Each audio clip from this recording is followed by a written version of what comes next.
Welcome to the Titan Tar channel. Today we have a topic to discuss about Iran asking Russia for help to spy on Israel with satellites. Don't miss the chance to join us and share your opinions with us. Become a member of our channel and evolve your rank.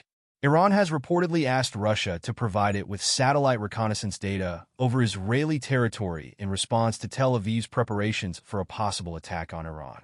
The information was reported by an American newspaper, which cited two senior Iranian officials as sources.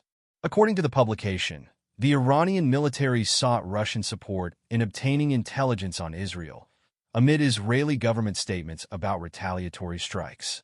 However, specific details about the Iranian request were not revealed, only confirmation that the request had been made.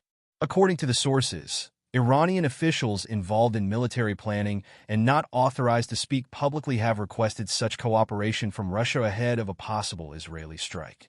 This search for satellite information comes amid rising tensions between Iran and Israel, fueled by promises of attacks and mutual threats.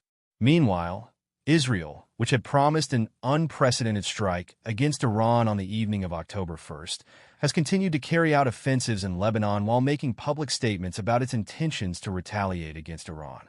Analysts have offered different explanations for Israel's lack of an immediate response to the Iranian attack. One hypothesis involves pressure from the United States to avoid escalation, although this is questionable, since Israel tends to act independently of Washington. Another possibility is the vulnerability of Israel's air defense system during the Iranian attack, which allowed dozens of missiles to bypass the Iron Dome and hit their targets. The difference between announcing an immediate retaliatory strike and acting more cautiously after an analysis of the event has become clear. Donald Trump, the former U.S. president and current Republican presidential candidate, has called for an immediate and forceful Israeli response to the Iranian attack. At a rally in North Carolina, he said Israel should launch strikes against Iran's nuclear facilities, including its uranium enrichment plants. Trump criticized the stance of Joe Biden, the current U.S. president, who he said has shown hesitation in supporting such military action. Trump said a different response would be more appropriate, given the threats posed by Iran's nuclear capabilities. Politically, an Israeli strike against Iran could be advantageous for Trump.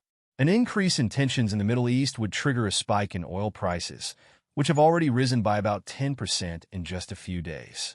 This increase would have a direct impact on fuel prices in the United States, something that Trump could use as an argument to criticize the Biden administration and its economic policies. This perspective helps explain the current administration's caution in giving full support to the Israeli Prime Minister's actions, avoiding a rapid and uncontrolled escalation of the conflict. Furthermore, U.S. media reported that approximately 25 Iranian missiles managed to penetrate Israel's missile defense system during the recent attack. Most of the rockets reportedly hit Israel Defense Forces air bases. However, local reports suggest that the number of missiles that reached their targets was significantly higher than the reported 25, highlighting the severity of the attack and calling into question the effectiveness of Israel's defense at the time. Don't forget to subscribe to our channel. Like the video and share it with your friends. Your interactions mean a lot to us and help us grow. See you next time.